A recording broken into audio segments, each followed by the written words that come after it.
حیا نے بمشکل تھوک نکلی اور چہرے پر آتے بال کانوں کے پیچھے اڑتے۔ اب سچ بولنے کا وقت تھا ڈی جے، مجھے سچ میں نہیں سمجھ آ رہی، میں آج زندگی میں پہلی بار جہاز میں بیٹھ رہی ہوں۔ ڈی جے نے چند لمحے اس کا چہرہ دیکھا، پھر ہتھیلی اس کے سامنے پھیلائی۔ ہاتھ مارو، میں بھی آج پہلی دفعہ جہاز میں بیٹھی ہوں۔ حیا نے زور سے اس کے ہاتھ پہ ہاتھ مارا اور دونوں ہنس پڑی۔ کافی دیر بعد ان کو ٹائرز کی لسٹ نظر آئی جس پر ہر فلائٹ کے مخصوص ٹائر کا نمبر درج تھا۔ فہرست دیکھ کر 2 منٹ میں ہی اپنا مطلوبہ ٹائر مل گیا۔ سامان لے کر حیا اتنا تھک چکی تھی کہ جب ڈی جے نے وہی ایک جگہ چمکتے فرش پر بیٹھنے کو کہا تو وہ اپنا سارا نخرہ اور غرور بھلائے طاق رکھ کر ادھر زمین پر بیٹھ گئی اپنے بیگز کے ساتھ۔ اب وہ دونوں مزے سے فرش پر بیٹھی ہر آتے جاتے کو دیکھ رہی تھی اور ارد گرد مہذب نفیس لوگ حیرت سے ان کو دیکھتے گزر رہے تھے۔ نور ٹرمینل 1 سے جو پرواز ان کو ملی ان میں بھی عثمان شبیر ساتھ ہی تھا۔ اپنی داستان حیات فراموش کر کے وہ اب ان کی طرف متوجہ ہوئے اور ان کا انٹرویو کرنے لگے۔ کون ہو؟ کہاں سے آئی ہو؟ کیوں آئی ہو؟ ترکی میں کدھر جانا ہے؟ کیوں جانا ہے؟ سبانچی یونیورسٹی، انہوں نے اتنی بلند آواز میں دہرایا کہ اگلی نشست پر بیٹھی تو خاتون نے گردن موڑ کر قدرے اونچا ہو کر ان کو دیکھا۔ سبانجی، اس سے آگے خاتون نے قدرے ستائش سے چند الفاظ تک میں کہا جو حیا کو سمجھ نہ آئے۔ جواباً عثمان شبیر نے اپنی بھاری بھرکم آواز میں کچھ کہا تو وہ خاتون قدرے گڑبڑا کر واپس رخ پھیر گئی۔ آپ نے ان کو کیا کہا؟ حیا نے کڑی نگاہوں سے انہیں گھورا۔ کچھ نہیں، تم بتاؤ۔ یہ پاکستان میں والدین اتنے آزاد خیال کب سے ہو گئے کہ جوان بچیوں کو اکیلے ترکی بھیج دیں؟ اکیلے نہیں ہیں ہمارا پورا گروپ ہے۔ ہم 2 اسٹوڈنٹس ہیں اور باقی فیکلٹی ممبر 2 روز قبل روانہ ہو چکے ہیں۔ انہوں نے جیسے سنا ہی نہیں۔ خیر اب اکیلی جا رہی ہو تو اپنا خیال رکھنا کہ اور پھر ان کا واز شروع ہو گیا۔ نماز پڑھا کرو، قرآن پڑھا کرو، پردہ کیا کرو، سچ بولا کرو، اللہ سے ڈرو۔ غرض ہر وہ بات جو اپنے بیٹے کی تربیت کے وقت انہیں بھول گئی اب اچانک یاد آ گئی۔ حیا نے قدرے جھنجھلا کر رخ پھیر لیا۔ دوپہر 2 بجے کھڑکی کے باہر نیچے، بہت نیچے، وہ پرفسو منظر پھیلنے لگا۔ مرمرہ کا سمندر، اوپر بادل اور برف، یوں جیسے نیلی چادر پہ سفید روئی کے گالے تیر رہے ہوں۔ وہ اس منظر کے سحر میں کھوتی چلی گئی۔ جہان سکندر کا ترکی اس کے قدموں تلے تھا، یہ رکھ لو۔ پرواز اترنے کا اعلان ہونے لگا تو نہایت زبردستی عثمان شبیر نے اپنا وزٹنگ کارڈ اسے تھمایا۔ اس پر میرے گھر، سیل اور آفس کے نمبرز لکھے ہیں۔ کبھی کبھار میں گھر پر نہیں ہوتا اور کبھی کبھار میرا سیل بھی آف ہوتا ہے، لیکن آفس کے نمبر پر میں ہمیشہ ملتا ہوں۔ میری سیکرٹری کی فضولیات سے بچنے کے لیے ڈائریکٹ میری پرائیویٹ ایکسٹینشن ڈائل کرنا۔ وہ ہے 14، یعنی 14، کیونکہ میری اور پاکستان کی تاریخ پیدائش 14 اگست ہے۔ رکھ لو، ضرورت پڑ سکتی ہے۔ عثمان شبیر سے بمشکل جان چھوٹ رہی تھی۔ ان کو کبھی کال کرنا یا دوبارہ ملاقات کا تصور حیا کے لیے سوہانہ روح تھا، پھر بھی ان کے اصرار پر اس نے اپنے سنہری پاؤچ میں وہ کارڈ دیکھے بغیر رکھ لیا۔ اتا ترک انٹرنیشنل ایئرپورٹ استنبول کی یورپی طرف واقع تھا۔ یہ اسے بعد میں علم ہوا تھا، البتہ جو بات اسے ہمیشہ سے معلوم تھی وہ یہ تھی کہ استنبول دنیا کا وہ واحد شہر تھا جو 2 خطوں کو باہم ملاتا ہے، یورپ اور ایشیا۔ استنبول کے 2 حصے تھے، ایک یورپی طرف کہلاتا تھا اور دوسرا ایشیائی طرف یا اناطولین طرف۔ اناطولین طرف کو عرف عام میں پرانا شہر بھی کہا جاتا تھا۔ وہ دونوں جب اپنے سامان کی ٹرالیاں دھکیلتے آگے آئیں تو رومی فورم کے 2 ارکان ان کو مل گئے جو انہیں لینے آئے ہوئے تھے۔ رومی فورم ایک ترک این جی او تھی جو بالخصوص ایکسچینج اسٹوڈنٹ کا بہت خیال رکھتی تھی۔ وہ 2 لڑکے تھے، احمد اور چغتائی۔ چغتائی نام تو ہمارے ہاں بھی ہوتا ہے، جیسے مسور عبدالرحمن چغتائی، ہے نا حیا؟ ڈی جے نے سرگوشی کی تھی۔ السلام علیکم۔ وہ بہت گرم جوشی اور احترام سے ملے۔ چغتائی نے ان سے بیگز لے لیے۔ آئیے، باہر گاڑی انتظار کر رہی ہے۔ چغتائی برادرز، پلیز پانی پلا دیں، بہت پیاس لگی ہے۔ حیا کی طرح ڈی جے بھی پیاس سے بے حال تھی۔ چغتائی نے سر اس بات میں ہلایا اور احمد کے ساتھ سامان اٹھانے لگا۔ پھر وہ دونوں ان سے آگے چلتے ہوئے باہر کی طرف بڑھ گئے۔ بے حد مہمان نواز قوم کے سپوت نے ان کو پانی کیوں نہیں پلایا؟ یہ معمہ وہ ساری زندگی نہیں حل کر سکی۔ قومی غم کا یہ تھا کہ چغتائی کی انگریزی کمزور تھی، جس کے باعث وہ ان کا مدح سمجھ نہیں پایا تھا۔ باہر نکلنے سے قبل انہوں نے اپنی رقم ترک لیرہ اور یوروز میں تبدیل کروا لی تھی۔ ایک لیرہ پاکستانی 25 روپے کا تھا اور ایک یورو 125 روپے کا۔ 55 125 55 125 ڈی جے زیر لب کرنسی کی مالیت کا حساب لگاتی اور ان کی قیمت یاد کرتی باہر آئی تھی۔ ایئرپورٹ کے دروازہ کھلتے ہی یخ بستہ ہڈیوں میں گھستی خون منجمد کرتی لہر نے ان کا استقبال کیا کہ چند لمحوں میں حیا کے ہونٹ نیلے پڑنے لگے۔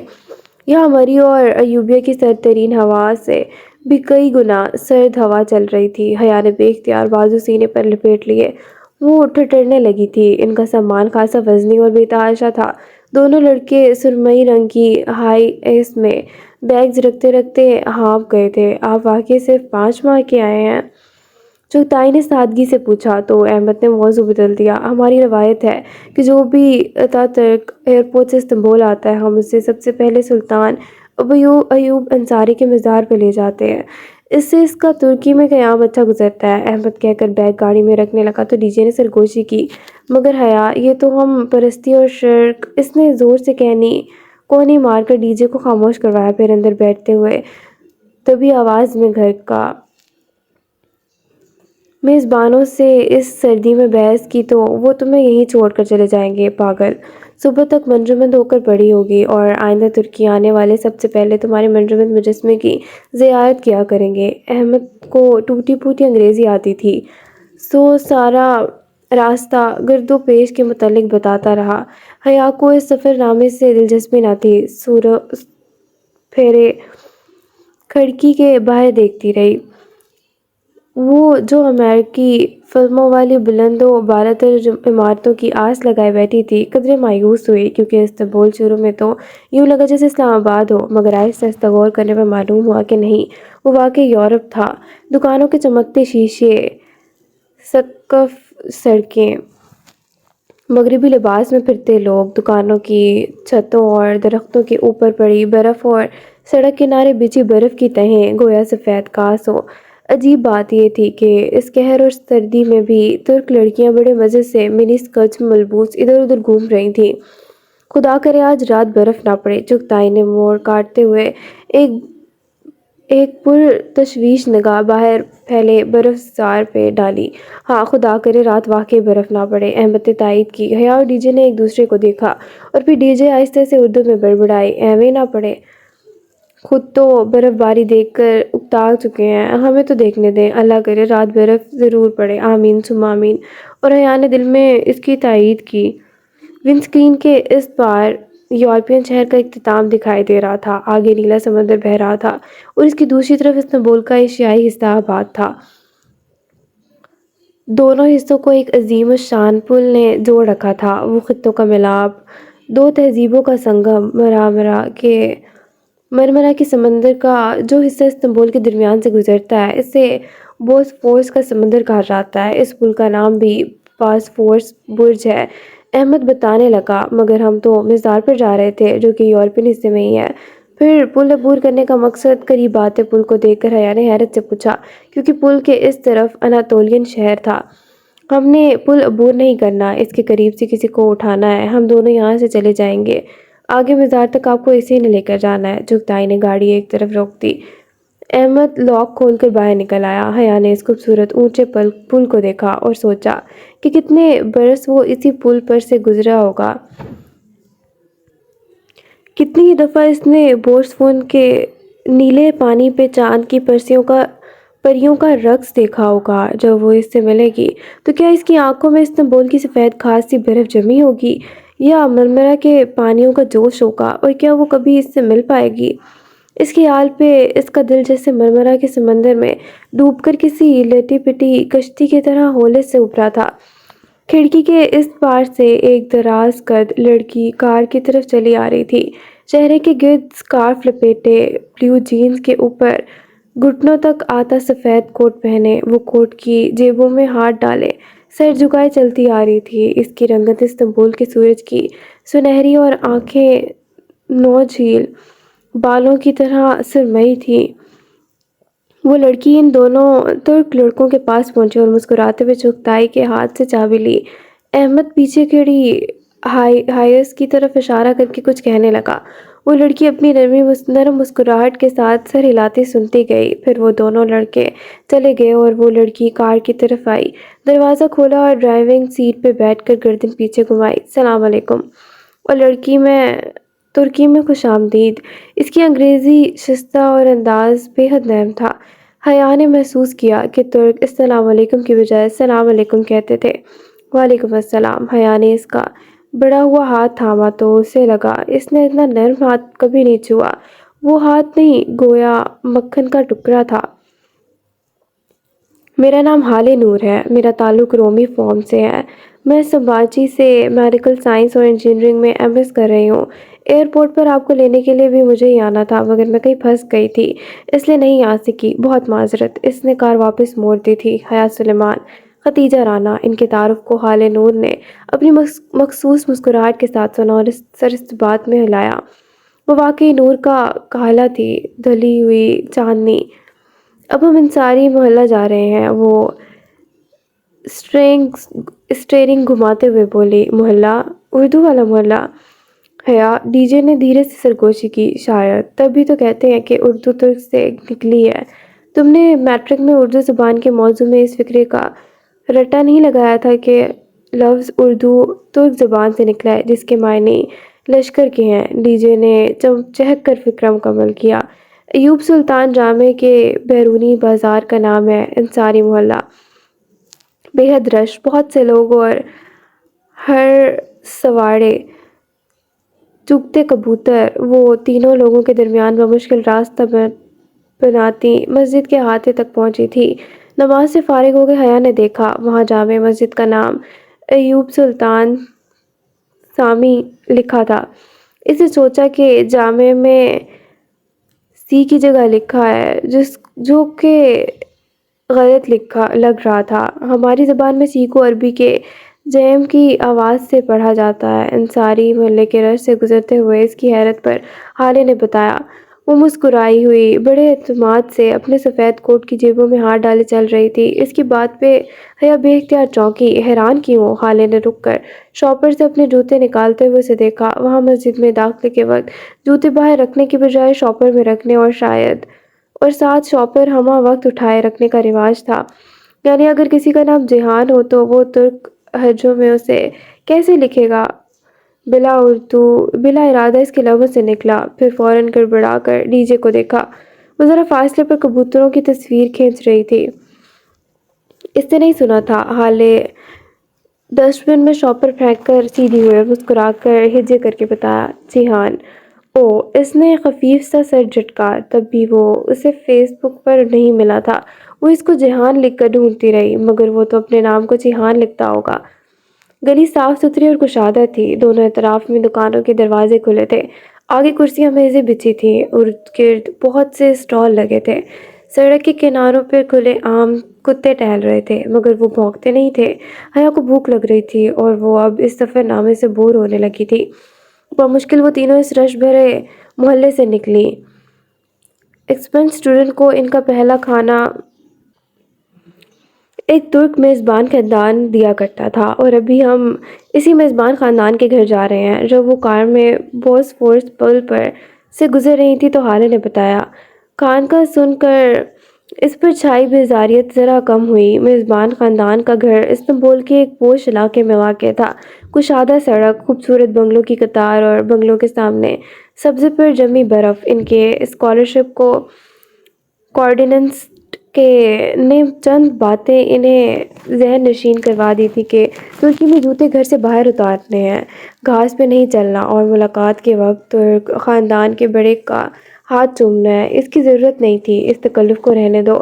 ان دونوں نے گھر کے داخلی دروازے کے باہر بچھے ہوئے میٹ پر جوتے اتارے تو اندر سے آتی وہ مشفق اور مامر خاتون پیار بھری خفگی سے بولی تھی، پہلے دن کوئی اصول نہیں ہوتا، السلام علیکم اور ترکی میں خوش آمدید۔ آپ کے اصولوں کی پاسداری میں ہمارے لیے فخر ہے۔ حیا نے مسکراتے ہوئے ان کا ہاتھ تھاما اور سر جھکا کر ان کے ہاتھ کی پشت کو لبوں سے لگایا۔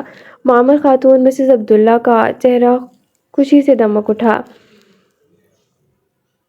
اندر آ جاؤ، وہ راستہ دینے کے لیے ایک طرف ہٹی۔ ان کی سرخ بالوں والی بیٹی آگے بڑھی اور کارپیٹ شوز حیا اور ڈی جے کے قدموں میں رکھے۔ وہ ریشمی کپڑے سے بنے کوٹ شوز کی شکل کے جوتے تھے۔ دونوں نے جھک کر وہ جوتے پہنے اور اندر داخل ہوئیں۔ اس ترک گھر کا فرش لکڑی کا بنا تھا۔ لونگ روم کے فرش پر بہت خوبصورت قالین بچھے تھے۔ وہ باتھ روم ہاتھ دھونے آئی تو دیکھا وہاں الگ ٹوٹی وغیرہ نہیں تھی، بلکہ ایک طرف قطار میں نل لگے تھے۔ البتہ باتھ روم کے فرش پر بھی رگز اور کاؤچ بچھے تھے۔ حیرت انگیز۔ وہ واپس آئی تو ڈائننگ ہال میں کھانا لگایا جا رہا تھا۔ ڈی جے جھک کر پیار سے مسز عبداللہ کی نوازتی عروہ سے کچھ کہہ رہی تھی۔ وہ تین خواتین رشمتل چھوٹا سا کنبہ تھا۔ وہ تین خواتین پر مشتمل چھوٹا سا کنبہ تھا اور چونکہ وہ دونوں لڑکیاں تھیں تو حالے نے ایسے ترک خاندان کا چناؤ کیا تھا جس میں کوئی مرد نہ ہو۔ اسی پر مسز عبداللہ سوپ کا بڑا سا پیالہ اٹھائے آئیں۔ حالے مستعدی سے ان کی ہیلپ کروا رہی تھی۔ تم کیا کر رہی تھی؟ تمہارا کوئی رشتہ دار بھی ہے ادھر؟ انہوں نے سوپ کا پیالہ میز پر رکھا۔ حیا نے ایک نظر اس ملغوبے کو دیکھا۔ جی، میری پھپھو ہیں ادھر۔ وہ سوپ کا زدیدہ نگاہوں سے دیکھتے ہوئے بولی، کدھر رہتی ہیں؟ ادھر۔ اس نے پرس سے مڑا توڑا کاغذ نکال کر حالے کو تھمایا۔ حالے نے ایک نظر اس کاغذ کو دیکھا اور پھر اس بات میں سر ہلایا، کل میں ملوا دوں گی تمہیں ان سے، کھانا شروع کرو۔ اس نے کاغذ واپس حیا کی طرف بڑھا دیا۔ دیجئے، ہم واقعی ترکی میں بھوکے مریں گے؟ اس ملغوبے کی شکل دیکھو، مجھے تو پھر سے متلی ہو رہی ہے۔ حیا جبرن مسکراتے ہوئے ہولے سے اردو میں بولی۔ مسز عبداللہ نے ناسمجھی سے اسے دیکھا۔ یہ کہہ رہی ہے کہ ان خواتین کا خلوص سے شرمندہ کر رہا ہے۔ ڈی جے نے جلدی سے ترجمانی کرتے ہوئے میز کے نیچے سے اس کا پیر زور سے کچلا۔ اوہ شکریہ۔ مسز عبداللہ مسکرا کر کھانا پیش کرنے لگی۔ سوپ دراصل مسور کی دال کا شوربہ تھا اور اردو جیسے ترک میں اسے چوربا کہتے تھے۔ وہ ذائقے میں شکل سے بڑھ کر بد مزہ تھا۔ چند لمحوں بعد ہی دونوں پاکستانی ایکسچینج اسٹوڈنٹ کی برداشت جواب دینے لگی۔ حیا، مجھے الٹی آنے لگی ہے اور میں مرنے کے قریب ہوں۔ وہ بد وقت چہروں پہ مسکراہٹ سے جائے چمچہ بھر رہی تھی۔ ترک خواتین بہت مرغوبیت سے سوپ پی رہی تھیں۔ چوربا ختم ہوا تو کھانا آ گیا۔ وہ اس سے بھی بڑھ کر بد مزہ تھا۔ ایک چاولوں کا پلاؤ تھا۔ پلاؤ شکل میں ابلے چاولوں سے مختلف نہ تھا۔ ساتھ چنے کا سالن اور مرغی کی گریوی تھی جو کہ منچورین کی طرح دکھتی تھی۔ وہ 1.5 دن کی بھوکی تھیں اور اوپر سے یہ بد مزہ کھانے مزید حالت خراب کر رہے تھے۔ وہی ترکی خاتون ہی کھا رہی تھی۔ پلاؤ کا پیالہ بھی ختم ہو گیا تھا اور ہم پاکستانی میزبانوں کے برعکس وہ اسے دوبارہ بھرنے کے لیے دوڑی نہیں تھیں۔ وجہ ان کے خلوص کی کمی نہ تھی بلکہ شاید یہی ان کا طریقہ تھا کہ پیالہ ایک ہی دفعہ بھر کے رکھا جاتا تھا۔ ختیجہ، تمہاری دوست مجھے کچھ پریشان سی لگ رہی ہے، خیریت؟ مسز عبداللہ نے پوچھ ہی لیا۔ ڈی جے نے گڑبڑا کر اسے دیکھا۔ یہ کھانے سے ہاتھ روک کر اسے دیکھنے لگے تھے۔ لگتا ہے آپ لوگ پڑھ کر ہی تھک جاتے ہیں، کمنٹ کرنے کی ہمت ہی نہیں ہوتی۔ ٹھیک کہہ رہی ہوں نا گرلز؟ حیا نے میز تلے آہستہ سے اپنا پاؤں ڈی جے کے پاؤں پر رکھا۔ فیملی فرینڈ کی ہمہ کوئی معقول وجہ بتاؤ ان کو۔ نہیں، وہ دراصل حیا بہت ڈرپوک ہے۔ اسے اسٹریپ کرائم سے بہت ڈر لگتا ہے اور یہ پہلی دفعہ اکیلی یورپ آئی ہے تو یہ پوچھ رہی ہے کہ کہیں استنبول میں کوئی آرگنائزڈ کرمنل سے تو اب واسطہ نہیں پڑے گا۔ حیا خفت سے سر جھکائے لب کاٹتی رہی۔ وہ خالی ہاتھ ان کے گھر آئی تھی اور انہوں نے میز بھر دی تھی، پھر بھی اس کے نخرے ختم ہونے میں نہیں آ رہے تھے۔ اسے بہت پچھتاوا ہوا۔ وہ بات سنبھالنے پر ٹیچے کی بے حد ممنون تھی۔ قطعاً نہیں، استنبول بہت محفوظ شہر ہے۔ سرخ بالوں والی لڑکی رسان سے بولی، یہاں پولیس ایسے لوگوں کو کھلے عام نہیں پھرنے دیتی۔ بالکل استنبول میں قانون کی بہت پاسداری کی جاتی ہے۔ حالہ نے تائید کی۔ مسز عبداللہ خاموشی سے سنتی رہیں۔ ان کے چہرے پر کچھ ایسا تھا کہ حیا انہیں دیکھے گئی۔ جب حالہ نور استنبول کی شان میں ایک لمبا سا قصیدہ پڑھ کر فارغ ہوئی تو مسز عبداللہ نے گہری سانس لی۔ خدا کرے تمہارا واسطہ کبھی عبدالرحمن پاشا سے نہ پڑے۔ حیا نے دھیرے سے کانٹا واپس پلیٹ میں رکھا۔ ایک دم پورے ہال میں اتنا سناٹا چھا گیا تھا کہ کانٹے کی کانچ سے ٹکرانے کی آواز سب نے سنی۔ کون پاشا؟ ڈی جے نے الجھ کر مسز عبداللہ کو دیکھا۔ وہ ممبئی کا ایک اسمگلر ہے، یورپ سے ایشیا اسلحہ اسمگل کرتا ہے۔ استنبول میں اگر چڑیا کا بچہ بھی لاپتہ ہو جائے تو اس میں پاشا کا ہاتھ ہوتا ہے۔ بوسفورس کے سمندر میں ایک جزیرہ ہے ببوکدا، اس جزیرے پہ اس مافیا کا راج ہے اور میری مام کو خواب بہت آتے ہیں۔ ان کی بیٹی نے خفگی سے ان کو دیکھا۔ یہ لڑکیاں سمجھتی ہیں میری عقل میرا ساتھ چھوڑنے لگی ہے۔ بالکل ٹھیک سمجھتی ہیں اور ایکسپرٹ اسٹوڈنٹ کان کھول کر سن لو۔ حالہ نے قدرے تلملا کر مداخلت کی۔ استنبول میں ایسا کوئی کرائم دین نہیں ہے، یہ سب گھریلو عورتوں کے افسانے ہیں۔ یہاں کوئی بھارتی اسمگلر نہیں ہے۔ دونوں ترک لڑکیاں اپنے تعین بات ختم کر کے اب سویٹ ڈش کی طرف متوجہ ہو چکی تھیں۔ خدیجہ بھی ان کی باتوں پہ مطمئن ہو کر شکر پارے کھانے لگی تھی، مگر حیا کے حلق میں بہت میٹھے سے شکر پارے کہیں اٹک سے گئے تھے۔ ابوظہبی انٹرنیشنل ایئرپورٹ پہ اس نے اس حبشی کے منہ سے پاشا کا نام سنا تھا۔ وہ نہایت مزمل سا اپنی بیوی سے عربی میں بات کر رہا تھا، اپنے بیٹے کے علاج کا ذکر، مگر ہو سکتا ہے کہ وہ کسی اور پاشا کے کام کا ذکر کر رہا ہو اور واقعی ترک گھریلو عورتوں کے افسانے پاشا کا کوئی وجود نہ ہو۔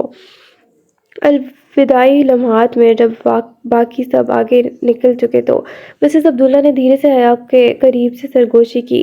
یہ لڑکیاں استنبول کی برائی نہیں سن سکتیں۔ تمہیں اس لیے بتایا کہ تم کرائم سے ڈرتی ہو اور خوبصورت بھی ہو۔ خوبصورت لڑکیوں پر عموماً ایسے لوگ نظر رکھتے ہیں۔ حیا نے چونک کر انہیں دیکھا۔ ان کی جھریاں زدہ چہرے پر سچائی بکھری تھی۔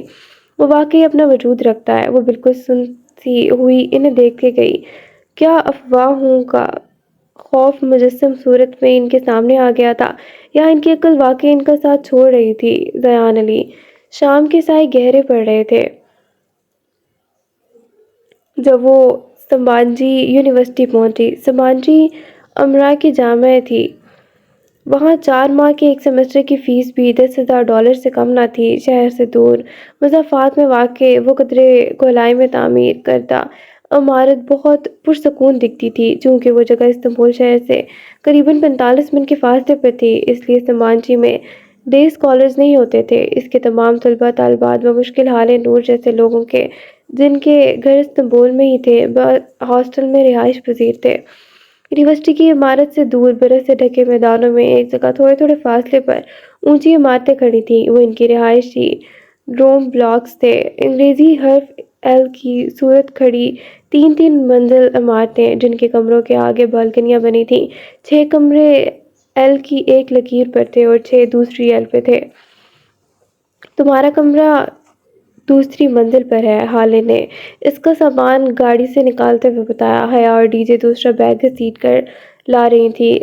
ایل کی شکل کا ڈوم بلاک جسے حالہ B1 کہہ رہی تھی کے باہر گولائی میں چکر کھاتی سیڑھیاں کھلے آسمان تلے بنی تھیں جو اوپر تک لے جاتی تھیں۔ لوہے کی ان سیڑھیوں کے ہر 2 زینوں کے درمیان کھلا تھا اور زینوں پہ برف کی موٹی تہہ تھی۔ ذرا سا پاؤں پھسلے اور آپ کی ٹانگ اس گیپ میں سے نیچے پھسل جائے۔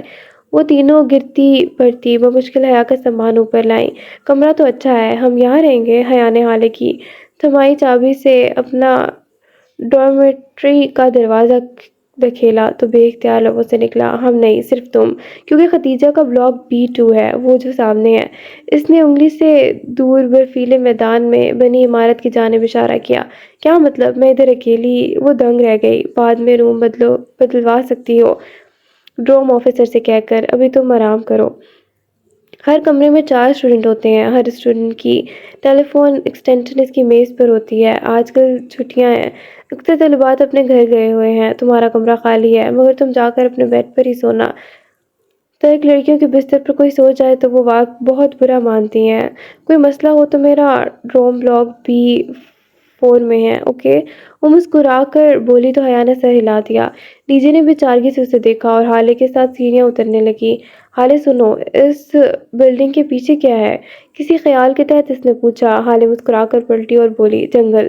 پھر وہ دونوں زینے اتر گئیں۔ حیا ایک جھرجھری لے کر پلٹی اور اندر کمرے میں قدم رکھا۔ کمرہ خوبصورتی سے آراستہ تھا، ہر دیوار کے ساتھ ایک ایک ڈبل سٹوری بنک رکھا تھا۔ عموماً ایسے بنکس میں نیچے ایک بیڈ اور اوپر بھی بیڈ ہی ہوتا ہے، لیکن اس میں نیچے بڑی سی رائٹنگ ٹیبل پڑی تھی، اس کے ساتھ ہی لکڑیوں کی سیڑھی اوپر جاتی تھی جہاں ایک آرام دہ بیڈ تھا۔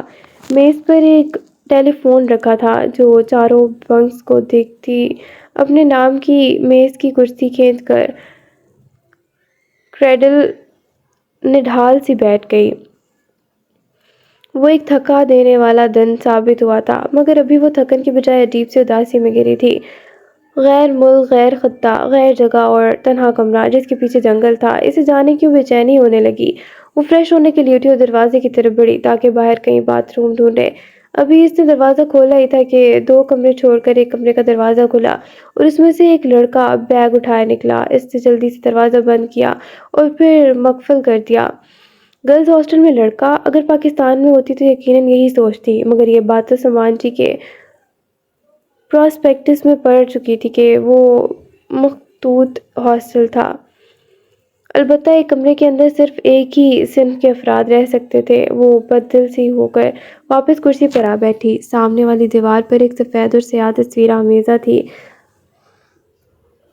پینسل سے بنایا گیا وہ خاکہ ایک کلہاڑے کا تھا جس کے پھل سے خون کی بوندیں گر رہی تھیں۔ خاکہ بے رنگ تھا، مگر خون کے قطروں کو شوخ سرخ رنگ سے بنایا گیا تھا۔ اس سے جھرجھری لے کر دوسری دیوار کو دیکھا۔ وہاں ایک لڑکی کے چہرے کا بے رنگ پینسل سے بنا خاکہ ٹنگا ہوا تھا۔ وہ تکلیف کی شدت سے آنکھیں میچے ہوئے تھی۔ اس کی گردن پر چھری چل رہی تھی، وہ اس سے بھڑکیلے سرخ خون کے قطرے ٹپک رہے تھے۔ وہ مضطرب سی اٹھ کھڑی ہوئی۔ ان تصاویر والی دیوار کے ساتھ لگے بنک کی میز پہ بہت سے چاقو اور چھریاں قطار میں رکھے تھے، ہر سائز، ہر قسم اور ہر دھار کا چاقو، جن کے لوہے کے پھل مدھم روشنی میں چمک رہے تھے۔ وہ ایک دم بہت خوفزدہ ہو کر باہر لپکی۔ کوریڈور میں بہت اندھیرا تھا، دور نیچے برف سے ڈھکے میدان دکھائی دے رہے تھے۔ وہ تیزی سے سیڑھیوں کی جانب بڑھی۔ جیسے ہی اس نے پہلے زینے پر قدم رکھا، اوپر چھت پہ لگا بلب ایک دم جل اٹھا۔ وہ ٹھٹک کر رکی اور گردن گھمائی۔ کوریڈور خالی تھا، وہاں کوئی نہیں تھا۔ پھر بلب کس نے جلایا؟ اس کی گردن کی پشت کے بال کھڑے ہونے لگے۔ دھڑکتے دل کے ساتھ وہ پلٹی اور زینے اترنے لگی۔ تبھی ایک دم کی ٹھا کی آواز کے ساتھ اوپر کوئی دروازہ بند ہوا۔ اس نے پتھر بن جانے کے خوف سے پیچھے مڑ کر نہیں دیکھا اور تیزی سے سیڑھیاں پھلانگتی چلی گئی۔ آخری زینے سے اتر کر اس نے جیسے ہی برف زار پر قدم رکھا، اوپر بالکنی میں جلتا بلب بجھ گیا۔ باہر زور و شور سے برف گر رہی تھی، تازہ پڑی برف سے اس کے قدم پھسلنے لگے تھے۔ سفید سفید گالیں اس کے بالوں اور جیکٹ پر آ ٹھہرے تھے۔ وہ گرتے پھرتے ڈی جے کے بلاک کی طرف بڑھ رہی تھی۔ اسے پہلی دفعہ اپنی مانگی گئی کسی دعا پہ پچھتاوا ہو رہا تھا۔ کاش آج یہ برف نہ پڑتی۔ بیٹو کی دوسری منزل کی بالکنی میں دم لینے کو رکی۔ اسے منزل یاد تھی، مگر کمرے کا نمبر بھول چکا تھا۔ اس نے ہونٹوں کے گرد ہاتھوں کا پیالہ بنا کر زور سے آواز دی، حیا، ڈی جے، تم کہاں ہو؟ D J, D J. ایک دروازہ جھٹ سے کھلا اور کسی نے ہاتھ سے پکڑ کر اسے اندر کھینچا۔ اگر تم 2 منٹ مزید تاخیر کرتی تو میں مر چکی ہوتی، حیا۔ ڈی جے بھی اس کی طرح تنہا اور خوفزدہ لگ رہی تھی، مگر اس کمرے میں آ کر حیا کا سارا خوف اڑن چھو ہو چکا تھا۔ ڈرو مت، تمہارے لیے ہی تو آئی ہوں۔ مجھے پتا تھا تم اکیلی ڈری رہی ہوگی، ورنہ میرا کیا ہے، میں تو کہیں بھی رہ لیتی ہوں۔ وہ لاپرواہی سے چانے اچکا کر بولی، پھر بے اختیار جمائی روکی۔ خوف ختم ہوا تو نیند طاری ہونے لگی۔ مگر ڈی جے، میں سوؤں گی کدھر؟ ان 3 خالی بیڈز پر کانٹے بچھے ہوئے ہیں کیا؟ مگر ہالے نے کہا تھا کہ ترک لڑکیاں، فی الحال یہاں نہ ہالے نور ہے اور نہ ہی ترک لڑکیاں، مگر اللہ تو دیکھ رہا ہے۔ غیر ملک میں اس کا سویا ہوا خوف خدا جاگ اٹھا تھا، اور مجھے امید ہے کہ اللہ تعالیٰ حالے نور کو پتہ نہیں لگنے دے گا۔ اب بستر میں گھسو اور سو جاؤ۔ خدا جانے مجھے کس پاگل کتے نے کاٹا تھا جو ترکی آ گئی، آگے جھیل، پیچھے جنگل، اتنی وحشت۔ ڈی جے کمبل میں لیٹے مسلسل بڑبڑا رہی تھی، نیند سے تو وہ بھی بے حال ہونے لگی تھی۔ سو ڈی جے کے قریبی بینک کی سیڑھیاں پھلانگ کر اوپر کمبل میں لیٹ گئی۔ حیا وہ کچی نیند میں تھی جب ٹیچر نے اسے پکارا۔ اس کی پلکیں اتنی بوجھل تھی کہ انہیں کھول نہیں پا رہی تھی۔ سامنے والے کمرے میں بڑے ہینڈسم لڑکے رہتے ہیں، میں نے انہیں کمرے میں جاتے دیکھا ہے۔ اچھا، اس کا ذہن غنودگی میں ڈوب رہا تھا۔ اور سنو، وہ پلاؤ اتنا برا بھی نہیں تھا، ہمیں سفر کی تھکاوٹ سے باعث برا لگا۔ اور سنو، مگر ڈی جے کے بات مکمل ہونے سے قبل ہی وہ سو چکی تھی۔ دروازے پر مدھم سی دستک ہوئی تو وہ سرعت سے کرسی سے اٹھی، ایک نظر سوتی ڈی جے پر ڈالی، دوسری اپنے زیر استعمال بینک پر جو دوبارہ سے بنا سلوٹ اور شکن کے بنایا جا چکا تھا اور جس پر ترک لڑکیوں کے اعتماد کے خون کیے جانے کی کوئی نشانی باقی نہ تھی، اور دروازہ کھول دیا۔ السلام علیکم ایکسپینس اسٹوڈنٹس السلام علیکم ایکسپینس اسٹوڈنٹس حالے نور حشراش برشاش سی مسکراتے ہوئے کھڑی تھی، وہ یوں تھی گویا ڈھلی ہوئی چاندنی، سیاہ اسکارف چہرے کے گرد لپیٹے، ہلکی سبز لمبی جیکٹ تلے سفید جینز پہنے، شانے پر بیگ اور ہاتھ میں چابیوں کا گچھا پکڑے وہ پوری تیاری کے ساتھ آئی تھی۔ وعلیکم السلام، آؤ حالے، میں تمہارے روم میں گئی تھی لیکن تم وہاں نہیں تھی، میں نے اندازہ کیا کہ تم یہیں ہوگی۔ خالد نے اپنا بیگ میز پہ رکھا اور کرسی کھینچ کر نفاست سے بیٹھی۔ ہاں، میں صبح ہی ادھر آ گئی تھی، ڈی جے کی یاد آ رہی تھی۔ خدیجہ سو رہی ہے؟ خالد نے گردن اونچی کر کے اوپر دیکھا جہاں ڈی جے دو موٹے کمبل خود پہ ڈالے سو رہی تھی۔ ہاں، اور شاید دیر تک سوتی رہے۔ میں نے سوچا تھا کہ تمہارے فون رجسٹر کروانے چلیں گے۔ ترکی میں غیر ملکی فون پہ ترک سم کارڈ ایک ہفتے کے بعد بلاک ہو جاتا ہے۔ ہاں بالکل، تم لوگ جاؤ اور میرا فون بھی لے جاؤ، میں 2 گھنٹے مزید سوؤں گی۔ کملوں کے اندر سے آواز آئی تو حالے مسکرا دی، مسکراتے ہوئے اس کی چمکتی سرمئی آنکھیں چھوٹی سی ہو جاتی تھیں۔ چلو حیا، ہم دونوں چلتے ہیں۔ وہ دونوں ساتھ ساتھ کھڑی ہو گئی تھی۔ حیا صبح اپنے کمرے میں جا کر فریش ہو کر آئی تھی، ابھی وہ سیاہ چوڑی دار پاجامے اور ٹخنوں تک آئی سیاہ لمبی قمیض میں ملبوس تھی، شفون کا دوپٹہ گردن کے گرد مفلر کی طرح لپیٹے اور اوپر لمبا سیاہ سویٹر پہنے ہوئے تھے جس کے بٹن سامنے سے کھلے تھے۔ کچھ دن میرے خوش قسمت دن ہوتے ہیں جب میرے پاس کار ہوتی ہے، اور کچھ دن بدقسمت دن جب میرے پاس کار نہیں ہوتی، اور آج میرا خوش قسمت دن ہے، خالد نے اٹھتے ہوئے بتایا۔ ابھی ہم قریبی دکانوں میں جائیں گے، اگر وہاں سے فون رجسٹر نہ ہوئے تو جواہر چلیں گے، اس کے بعد وہاں سے جہانگیر۔ جواہر؟ حیا نے آبرو اٹھائی۔ جہانگیر کو اس نے کسی ترک کا نام سمجھ کر نظر انداز کر دیا۔ جواہر شاپنگ مال ہے، یورپ کا سب سے بڑا اور دنیا کا چھٹا بڑا شاپنگ مال۔ اچھا، جیسے پارک ٹاور؟ اوپر کمروں سے آواز آئی۔ Park towers? حالے نے گردن اٹھا کر خدیجہ کے کمروں کو دیکھا۔ ہمارا پارک ٹاورز ایشیا کے سب سے بڑے شاپنگ مال میں شمار ہوتا ہے، وہ غنود آواز میں بولی۔ نائس۔ حالے شاید ستائش سے مسکرا کر باہر نکل گئی۔ حیا نے اس کے جانے کی تسلی کر لی، پھر لپک کر پیچھے آئی اور سیڑھیوں پہ چڑھ کر ڈی جے کا کمبل کھینچا۔ یہ پارک ٹاورز ایشیا کا سب سے بڑا مال کب سے ہو گیا؟ اس نے کون سا جا کر چیک کر لینا ہے، تھوڑا شو مارنے میں کیا حرج ہے؟ ڈی جے وہ رات سے کمبل میں گھس گئی۔ نور۔ حالے ڈرائیو کرتے ہوئے متاسف سی بار بار معذرت کر رہی تھی۔ فون رجسٹر نہیں ہو سکے تھے، ایویا کی دکان پہلے تو ملی نہیں، دوسری موبائل کمپنیوں کی دکانیں ہی ہر جگہ تھیں، یوں جیسے آپ کو زونگ کی دکان کی تلاش اور ہر طرف یو فون کی دکانیں ہوں۔ بمشکل ایک دکان ملی تو اس کا مینیجر شاپ بند کر کے جا رہا تھا، لاکھ منتوں پر بھی اس سے دکان نہیں کھولی اور چلا گیا۔ اب حالے مسلسل شرمندگی کا اظہار کر رہی تھی۔ بس کرو حالے، بعد میں ہو جائے گا، اب مجھے شرمندہ مت کرو۔ خیر، تمہارا دوسرا کام تو کروں، جہانگیر چلتے ہیں۔ حالے نے گہری سانس اندر کھینچی۔ گاڑی سڑک پر رواں دواں تھی اور کھڑکی کے باہر ہر سو برف دکھائی دے رہی تھی۔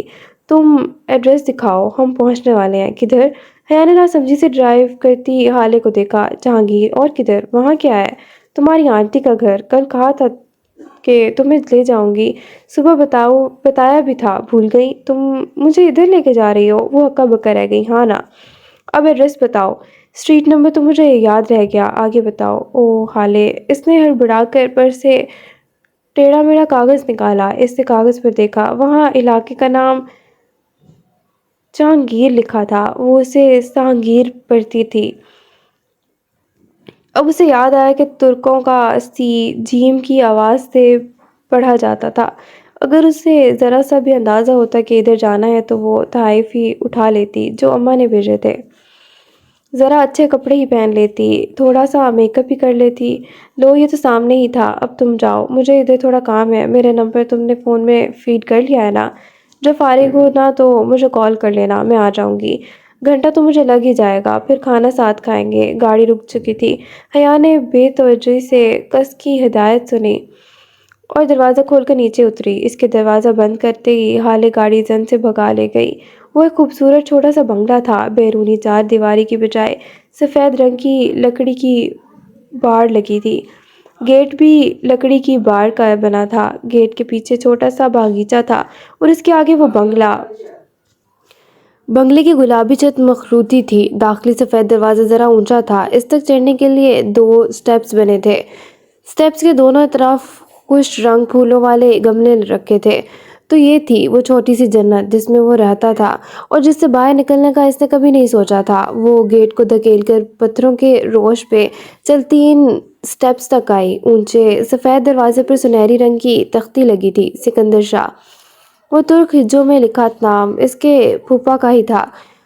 گھنٹی کی تلاش میں اس نے ادھر ادھر نگاہ دوڑائی۔ اس گھر میں بہت سی لکڑی کی کھڑکیاں بنی تھیں اور شاید کوئی کھڑکی کھلی بھی تھی جس سے مسلسل ایک ٹھک ٹھک کی آواز آ رہی تھی، جیسے کوئی ہتھوڑے یا کلہاڑے کو لکڑی پہ زور سے مار رہا ہو۔ اس نے کپکپاتی انگلی گھنٹی پر رکھی اور سنہری ڈور ناپ کے چمکتے دھات میں اپنا عکس دیکھا۔ کاجل سے لبریز بڑی بڑی سیاہ آنکھیں، دونوں شانوں پر پھسل کر نیچے گرتے لمبے بال اور سردی سے سرخ ہوتی ناک۔ وہ سیاہ لباس میں چینی کی مروت لگ رہی تھی، گھبرائی ہوئی، پریشان سی مورت۔ اس نے گھنٹی سے انگلی ہٹائی تو ٹھک ٹھک کی آواز بند ہو گئی۔ چند لمحے بعد لکڑی کے فرش پر قدموں کی چاپ سنائی دی۔ کوئی انجانی زبان میں بڑبڑاتا دروازہ کھولنے آ رہا تھا۔ وہ لب کاٹے ہوئے کسی مجرم کی طرح سر جھکائے کھڑی تھی جب دروازہ کھلا۔ چوکھٹ پر بچھے ڈور میٹ پر اسے دروازہ کھولنے والے کے پاؤں دکھائی دیے۔ اس کی نگاہیں دھیرے سے اوپر اٹھتی گئیں۔ بلیو جینز اور اوپر گرے سویٹر میں ملبوس وہ ایک ہاتھ میں ہتھوڑی پکڑے کھڑا تھا۔ سویٹر کی آستینیں اس کی کونیوں تک موڑ رکھی تھیں اور اس کے گھسیٹتی بازو جھلک رہی تھی۔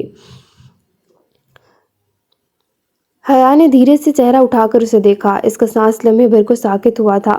وہ ویسا ہی تھا جیسا اپنے بچپن کی تصاویر میں لگا کرتا تھا، وہی بھورے مائل بال جو بہت سٹائلش انداز میں ماتھے پر گرتے تھے، پرکشش آنکھیں، اٹھتی مغرور ناک، سنہری رنگت کے تیکھے نقوش۔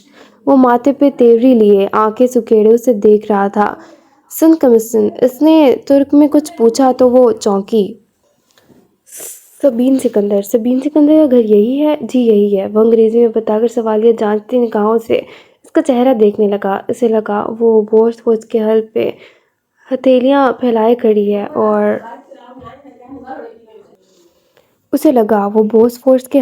پل پہ ہتھیلیاں پھیلائے کھڑی ہے اور نیلے پانیوں کو چھو کر آتی ہوا اس کے بال پیچھے کو اڑا رہی ہے۔ وہ کسی گہرے خواب کے زیر اثر تھی، حسین خواب کے۔ میں ان کی مہمان ہوں، پاکستان سے آئی ہوں، وہ اٹک اٹک کر بھول رہی تھی۔ اس کے سامنے اس کی ساری خود اعتمادی ہوا ہو گئی تھی۔ ایک دم خود کو بہت کمزور محسوس کرنے لگی تھی۔ کیسی مہمان؟ اس کا انداز اکھڑا اکھڑا تھا، جیسے وہ کسی ضروری کام میں مصروف تھا جس میں حیا مخل ہوئی تھی۔ میں حیا ہوں، حیا سلیمان۔ اس نے پر امید نگاہوں سے جہان سکندر کا چہرہ دیکھا کہ ابھی اس کا نام سن کر اس کی پرکشش آنکھوں میں شناسائی کی کوئی رمق۔ کون حیا سلیمان؟ اس کے قدموں تلے فورس کا پل شک ہوا تھا۔ وہ بے دم سی نیچے گہرے پانیوں میں جا گری تھی۔ کون حیا سلیمان؟ بے آواز دہراتے ہوئے وہ سن سی ہوتی اسے تک رہی تھی۔ اس کی پلکیں جھپکانا بھول گئی تھیں۔ اس شخص کے چہرے پر زمانے بھر کی بیزاری اور اجنبیت تھی۔ پہچاننے یا نہ پہچاننے کا تو سوال ہی نہ تھا۔ جہان سکندر تو اس سے واقف ہی نہ تھا۔ کون مادام؟ اس نے قدرے اکتا کر دہرایا۔ حیا نے خفیف سا سر جھٹکا، پھر لب بھینچ لیے۔ میں سبین پھوپھا سے ملنے آئی ہوں، ان کے بھائی سلیمان کی بیٹی ہوں۔ وہ جانتی ہیں مجھے۔ اوکے، اندر آ جاؤ۔ وہ شانے اچکا کر واپس پلٹ گیا۔ وہ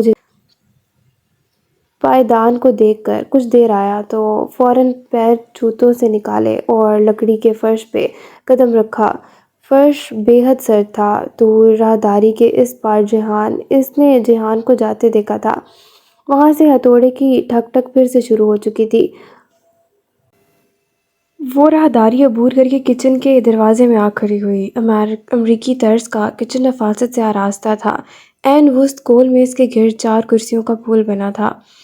ایک جانب کاؤنٹر کے ساتھ وہ حیا کی جانب پشت کیے کھڑا تھا۔ اس کے ہاتھ میں ہتھوڑی تھی جس سے وہ اوپر کیبنٹ کے کھلے دروازے کے جوڑ پر زور زور سے ضربیں لگا رہا تھا۔ وہ چند لمحوں کے شش و پنج کے بعد ڈھیٹ بن کر آگے آئی اور قدرے آواز کے ساتھ کرسی کھینچی۔ وہ بے اختیار چونک کر پلٹا۔ ڈرائنگ روم، خیر۔ وہ ناگواری سے لب بھینچ کر واپس کیبنٹ کی طرف مڑ گیا۔ اس نے ایک ہاتھ سے کیبنٹ کے دروازے کے جوڑ پہ کسی چیک کو پکڑ رکھا تھا اور دوسرے ہاتھ سے ہتھوڑی مار رہا تھا۔ حیا سلیمان نے زندگی میں کبھی اتنی تذلیل محسوس نہیں کی تھی۔ مام چند لمحے گزرے تو وہ اسی طرح اپنے کام کی طرف متوجہ، چہرے پہ ڈھیر و سنجیدگی لیے پکارنے لگا۔ وہ انگلیاں موڑتی، ٹانگ پہ ٹانگ رکھے سر جھکائے بیٹھی رہی۔ دفعتاً چوکھٹ پہ آہٹ ہوئی تو سر اٹھایا۔ راہداری سے برتن ہاتھ میں لیے سبین پھوپھا اسی پل کچن میں داخل ہوئی تھی۔ کندھوں تک آتے باب کٹ بال اور کھلے لمبے سکرٹ کے اوپر سرمئی سویٹر پہنے وہ کچھ بولتی آ رہی تھی۔ اسے بیٹھا دیکھ کر ٹھٹک کر رکی۔ حیا، میرا بچہ، تم اب کب آئیں؟ برتن کاؤنٹر پر تقریباً گرا کے وہ والہانہ انداز میں اس کی طرف لپکیں۔ وہ جو جہان کے سرد مہر رویے پہ بددل سی بیٹھی تھی گڑبڑا کر اٹھی، بہت گرم جوشی سے اسے گلے لگا کر اس کی پیشانی چومی، پھر بے حد محبت و اپنائیت بھری نم آنکھوں سے مسکرا کر اس کا چہرہ دیکھا۔ فاطمہ نے بتایا تھا کہ تم کچھ روز تک آؤ گی ملنے، میں سوچ رہی تھی کہ تم تھکن اتار لو گی تو میں خود ہی تم سے ملنے آؤں گی۔ کیسی ہو تم؟ کتنی پیاری ہو گئی ہو۔ وہ اب اس کے ساتھ والی کرسی پہ بیٹھی محبت سے اس کا ہاتھ تھامے کہہ رہی تھی، میں ٹھیک ہوں پھپھو، آپ کیسی ہیں؟ وہ بدوقت مسکراتی انہی کی طرح انگریزی میں گفتگو کر رہی تھی، تم کتنی بڑی ہو گئی ہو، آنکھیں تو بالکل سلیمان بھائی جیسی ہیں، لوگ کہتے ہیں میری آنکھیں میری اماں سے ملتی ہیں پھپھو۔ وہ ہلکا سا چتا گئی، بھئی مجھے تو تم میرے بھائی کا ہی عکس لگتی ہو، اور سب کیسے ہیں؟ وہ ایک ایک کا حال پوچھنے لگی۔ وہ سب کی خیریت بتا کر کہنے لگی، آپ داؤد بھائی کی شادی میں نہیں آئیں؟ داور بھی کتنا بڑا ہو گیا ہے کہ ماشاءاللہ شادی بھی ہو گئی، کیسی رہی شادی؟ میں نے ویڈیو دیکھی تھی تمہاری۔ اس سے چونک کر انہیں دیکھا، کون سی ویڈیو؟ اس کا سانس رکنے لگا، ایک دم ہی کمرے میں بہت گھٹن ہو گئی۔ وہ جو داور کے ولیمے پہ اسٹیج پر بنائی گئی تھی، تم نے ریڈ فراک پہن رکھی تھی، میں نے روہیل کے فیس بک پہ دیکھی تھی۔ روہیل سے کانٹیکٹ ہے آپ کا؟ اس کی رکی سانسیں خوشگوار حیرت کے ساتھ بحال ہوئی، اور آپ فیس بک یوز کرتی ہیں؟ وہ ان دونوں کی جانب پشت کیے کیبنٹ کے دروازے پہ اسی طرح ضربے لگا رہا تھا۔ ہاں، بس روہیل کی پوسٹ دیکھنے کے لیے کرتی ہوں۔ تم استعمال کرتی ہو فیس بک؟ نہیں، پہلے کرتی تھی پھر چھوڑ دیا۔ مجھے سوشل نیٹ ورکس پسند نہیں ہیں۔ ہر شخص آپ کی زندگی میں جھانک رہا ہوتا ہے، انسان کی کوئی پرائیویسی ہی نہیں ہوتی۔ اوہ حیا، تم جہان سے ملی؟ ایک دم خیال آنے پر انہوں نے گردن پھیر کر اپنے بیٹے کو دیکھا جو چہرے پر ڈھیر و سختی لیے اپنے کام کی طرف متوجہ تھا۔ جہان، تم حیا سے ملے ہو؟ یہ سلیمان بھائی کی بیٹی ہے، روہیل کی بہن اور تمہاری فرسٹ کزن۔ مل چکا ہوں۔ وہ اب جھک کر دراز سے کیل نکال رہا تھا۔ یہ رشتہ داریاں یاد رکھنے کے معاملے میں بہت پورے ہے، ویسے کوشش تو کرتا ہے اور اسے رشتے یاد بھی رہتے ہیں۔ دراصل پھپھو، انسان کو رشتے تب یاد رہتے ہیں جب اس کے ماں باپ اسے رشتے یاد دلائیں۔ بچوں کا کیا قصور؟ سارا قصور والدین کا ہوتا ہے۔ اگر والدین ہی کبھی اولاد کو رشتے داروں سے نہ ملائیں تو الزام کس کے سر رکھا جائے؟ سبین پھپھو کا جوش و خروش سے چمکتا چہرہ پھیکا پڑ گیا، مگر وہ اسی طرح تلخی سے کہتی جا رہی تھی۔ جہان اب بھی کام میں مصروف تھا۔ مثلاً اب آپ لوگ ہیں، آپ کوئی دہائیوں سے ادھر مقیم ہیں اور شاید آپ کا واپس آنے اور اپنے خونی رشتوں سے ملنے کا دل ہی نہیں چاہتا، تو ہے نا یہ انفیئر نہیں؟ پھپھو کا چہرہ سفید پڑ گیا تھا، لٹے کی مانند سفید اور پھیکا۔ پھر وہ بد وقت ذرا سا مسکرائی اور سر جھٹکا، ٹھیک ٹھیک کہہ رہی ہو، وہ بس کبھی آ ہی نہیں سکے۔ وہ مطمئن تھی، اپنے لہجے پر اسے قطعی افسوس نہیں ہوا تھا۔ یہ ان لوگوں کی بے رخی تھی جس کے باعث اس کا ان سے تعلق ایک سوالیہ نشان بن کے رہ گیا تھا۔ وہ زمین اور آسمان کے درمیان معلق تھی، کسی کی منقوہ ہو کر بھی خاندان کے لڑکے اس سے امید لگانے لگے تھے۔ اس کی کڑوی دوائی کا ذرا سا ذائقہ یہ ذمہ داران بھی تو چکے،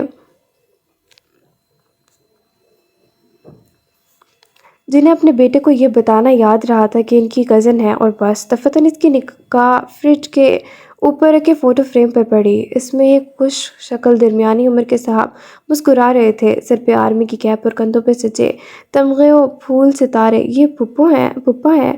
وہ گردن اٹھا کر حیرت سے تصویر دیکھنے لگی۔ زمین پھپھو نے اس کی نگاہوں کے تعاقب میں دیکھا اور دھیرے سے سر ہلا دیا۔ انسان کو رشتے تب یاد رہتے ہیں جب اس کے ماں باپ اس رشتے کو یاد دلائیں۔ وہ پلٹے بنا خاصا جتا کر بولا تو حیا چونکی۔ وہ تو اسے اتنا ناتعلق سمجھ رہی تھی۔ اس کا خیال تھا جہان نے اس کی تلخ باتوں پہ دھیان نہیں دیا، مگر نہیں، وہ بظاہر نظر انداز کیے سب سن رہا تھا۔ وہ ذرا محتاط سی ہو کر سیدھی ہوئی۔ میرا مطلب تھا پھپھا آرمی میں تھے، پاکستان آرمی میں نہیں۔ جہان ہتھوڑی سلیب پر رکھ کر آگے بڑھا اور فریج پہ رکھا فریم گرا دیا۔ تصویر والی طرف فریج کی چھت پہ سجدہ زیر ہو گئی۔ حیا تم نے کھانا تو نہیں کھایا ہونا؟ میں بس لگا رہی ہوں۔ پھپھو اب سنبھل کر دوبارہ سے حشاش بشاش ہو گئی تھی۔ حیا جواب دیے بنا تحیر سے فریج کے اوپر اوندھے منہ گرے فریم کو دیکھ رہی تھی۔ اس کے ایک سوال کے جواب میں جس بدمزاحی سے جہان نے فریم گرایا تھا وہ ابھی تک اس پہ گنگ تھی۔ ممی آپ کیبنٹ ریڈی ہے؟ وہ اب کیبنٹ کا دروازہ کھول بند کر کے چیک کر رہا تھا۔ تھینک یو جہان۔ اور باتھ روم کا نل بھی؟ پھپھو نے گول میز پہ پلاؤ کا بڑا سا پیالہ رکھتے ہوئے اسے یاد دلایا۔ اوہو، پھر وہی بدمزہ پلاؤ۔ وہ خفیف سا سر جھٹک کر رہ گئی۔ رہنے دے پھپھو، میں کوئی اگر مگر نہیں، میں تمہارے لیے کچھ خاص نہیں بنا سکی، سو مجھے انکار کر کے اب شرمندہ نہ کرنا۔ جہان اب دراز سے ڈبہ نکال کر اندر رکھی چیزیں الٹ پلٹ کر رہا تھا۔ دفتن ڈور بیل بجی۔ جہان نے رک کر راہداری کی سمت دیکھا، پھر ڈبہ وہیں چھوڑا اور باہر نکل گیا۔ شروع کرو حیا۔ پھپھو نے مسکراتی آنکھوں سے دیکھتے ہوئے اس سے پلیٹ تھمائی۔ اس سے شکریہ کہہ کر چاول اور تھوڑا سا لوبیا کا مسالہ نکالا۔ راہداری کے اس پار جہان کسی مرد سے ترک میں کچھ بول رہا تھا۔ دونوں کی مدھم سی آوازیں سنائی دے رہی تھیں۔ دوسرے چمچے میں وہ پلاؤ سے مزیدار لگنے لگا۔ ڈی جے صحیح کہتی تھی، ان کو کھانا صرف صفحے کی متلی کے باعث بدمزہ لگا تھا۔ پھپھو آپ کے ہاتھ میں بہت ذائقہ ہے حیا۔ اس کا چمچہ پکڑے منہ تک جاتا ہاتھ اور بات دونوں رک گئے۔ بے یقینی سے اس نے گردن موڑی۔ جہان راہداری سے اسے پکارتا آ رہا تھا۔ کیا اس مغرور اور بددماغ آدمی کو اس کا نام یاد رہ گیا تھا؟ وہ دھیرے دھیرے سڑک کنارے چلنے لگی۔ رسید ابھی تک اس کے ہاتھ میں تھی۔ وہ گھنٹہ بھر پہلے تک خود اس بات سے ناواقف تھی کہ جہانگیر جا رہی ہے، پھر اس AR کو کیسے علم ہوا؟ کیا وہ اس کا پیچھا کر رہا تھا کہ اس کا تعاقب کیا جا رہا تھا؟ لیکن ایک پاکستانی آفیسر کے ایک غیر ملک میں اتنے ذرائع کیسے ہو سکتے تھے؟ صرف اسے تنگ کرنے کے لیے اتنی لمبی چوڑی منصوبہ بندی کون کرے گا؟ وہ کالونی کے سرے پر منصب پر نصب بینچ پر بیٹھ گئی۔ اس کی نگاہیں برف سے ڈھکی گھاس پہ جمی تھیں۔ اسے حالے کے آنے تک یہیں بیٹھنا تھا۔ اس نے اگلے دن ہی ڈرام آفیسر حقان سے بات کر کے اپنا کمرہ بدلوا لیا تھا۔ اب وہ ڈی جی کے کمرے میں منتقل ہو چکی تھی۔ کمرے میں تیسری لڑکی ایک چینی نسرات لینگ تھی۔ اس کا پورا نام اتنا لمبا اور پیچیدہ تھا کہ یورپ کے لیے اپنا نام چیری رکھ لیا تھا۔ وہ ایکسپرٹ اسٹوڈنٹ تھی اور PhD کر رہی تھی۔ چوتھی لڑکی ایک اسرائیلی یہودی ٹالی تھی، وقتاً ٹاہلی کے درخت کی طرح لمبی چوڑی اور گھنگریالے بالوں والی، وہ بھی اسپینش اسٹوڈنٹ تھی۔ اور اس کے ساتھ والے کمرے کے فلسطینی ایکسپرٹ اسٹوڈنٹ، وہ ہینڈسم لڑکے جس کا ذکر DJ نے پہلے روز کیا تھا، سے گاڑھی چھنتی تھی۔ وہ فلسطینی لڑکے اور وہ اسرائیلی لڑکی ہر جگہ ساتھ ساتھ نظر آتے تھے۔ کیمپس کی سیڑھیاں ہوں یا ہاسٹل کا کامن روم، وہ چاروں ساتھ ہی ہوتے۔ ان کے پاسپورٹ چیک کرواؤ، یا تو یہ اسرائیلی نہیں ہے یا وہ فلسطینی نہیں ہے۔ اتنا اتحاد اور دوستی، توبہ ہے بھائی۔ DJ جب بھی ان کو ساتھ دیکھ کر آتی یوں ہی کرتی تھی۔ حیا نے ابھی ان لڑکوں کو نہیں دیکھا تھا، نہ ہی اسے شوق تھا۔ تمام ممالک کے ایکسپرٹ اسٹوڈنٹ پیر تک پہنچ گئے تھے۔ وہاں کسی کو کسی ایکسپرٹ اسٹوڈنٹ کا نام معلوم نہیں ہوتا تھا۔ بس یہ فلسطینی ہیں، یہ چائنیز ہیں، یہ نائجیرین ہیں، یہ ڈچ ہیں اور یہ دونوں پاکستانی ہیں۔ ان کو 1 سے 4 مضامین لینے کا اختیار تھا۔ ڈی جے نے 2 لیے جبکہ حیا نے 4 لیے۔ چوتھے ماہ کے اختتام پہ امتحان دینے کی پابندی تھی اور یہ 5 ماہ لازماً ترکی میں گزارنے کی پابندی، چاہے ہاسٹل میں رہو چاہے نہ رہو، چاہے ساری رات باہر گزارو، کوئی پوچھنے والا نہ تھا۔ خوب مزے تھے۔ سباچی میں کلاس کے اندر لڑکیوں کے اسکارف پہ پابندی تھی۔